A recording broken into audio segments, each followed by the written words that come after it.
let's take this femur break full circle and wind this all up.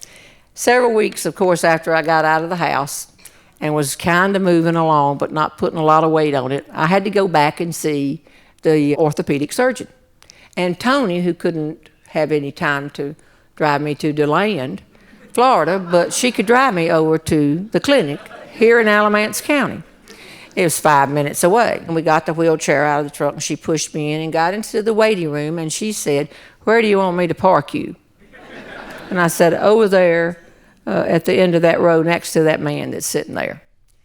This man was us. He was our area of North Carolina and a lot of other areas in this country. He had on a baseball cap with a tractor on the front of it, proclaiming his love of tractors. And when she pushed me toward him and he saw me, he picked his hat up and tipped it. Oh, yeah. And he was just typical in that he had on boots and he had jeans, he was clean, all that. And sticking straight out of his mouth was a toothpick. Straight out here. And out of my drooping left eye, I could see that he could roll that toothpick around in his mouth. He had total control over the toothpick just going around. At one point, it got down here on his lip, and I thought, oh, it's going to drop off. But he went and had it back in his mouth. It was just a fascinating thing. He could catch the toothpick in the middle and bite down on it, and it would go up and down, up and down, up and down, up and down. And then it would roll again. Now, I know there's bound to be some people in here other than you, Jane, from New York City. In places like New York City, this would be gross. Where we live, it's art. And I sat there, leg was straight out. I had a magazine by then. He had a magazine by then. And when you know, all these people in the waiting room got up and started coming over to me and saying, "Jeanne, we heard about what happened, and we heard about the complications. Are you going to be all right?" I said, "Yeah, I'm going to be all right. I got to have one more operation, but I'm going to be, it's been a tough thing, but we're going to be all right." And then eventually they all sat down. And this man had been listening to this. I knew he was the whole time. I was just sitting right there. Toothpick still rolling.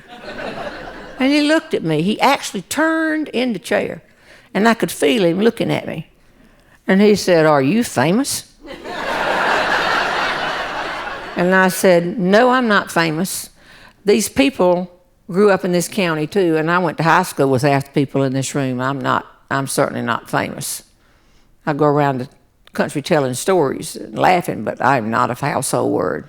And he answered me in a grammatically correct, accurate, complete one sentence. He said, "Huh."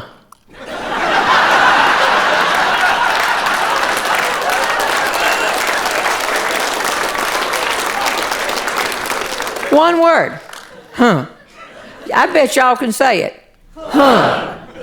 And everything went back to normal like this. Well, wouldn't you know it? Right at that minute, one woman got up and came over and said, "Mrs. Robertson," so I knew I didn't know her. "Mrs. Robertson, I had never heard of you till October, and a friend took me to the Carolina Theater in Durham to see your show." And then she went on to say nice things that people who do what I do want to hear. And then she went and sat down.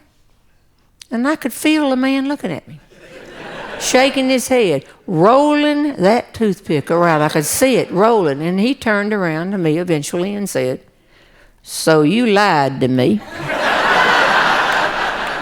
I said, "I did not lie to you. As I said, I just look for funny things and then I tell them to other people. But I am not famous." And he said, "Huh." I began to wonder, where is Tony? How long does it take to park the car?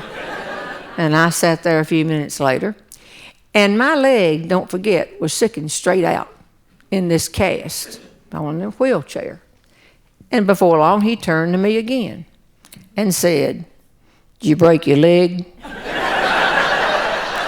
And I told him the same thing I told y'all when I started tonight. I said, "I didn't break my leg. I broke my Femur.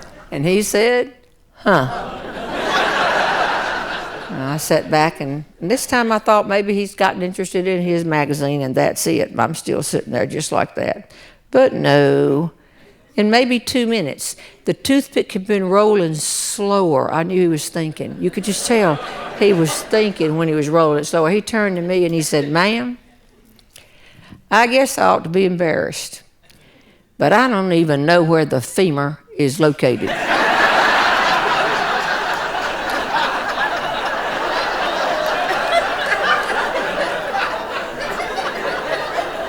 And I looked at him and I said, no, I didn't. Because when I went up to the Miss America pageant, I was Miss Congeniality. And it's like putting a cement block around your neck for the rest of your life. You have to be nice. You have to be nice. And if I had said to him, huh, then he could be driving home and thinking, I think that woman made fun of me in some way. I just couldn't do that. It's not in my DNA. So when he said to me, ma'am, I guess I ought to be embarrassed about it, but I don't even know where the femur is located, I turned to him and said, you don't have to be embarrassed about that.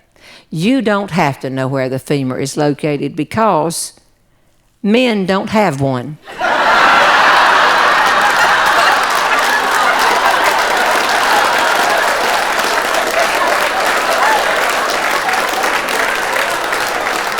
And the toothpick fell out of his mouth.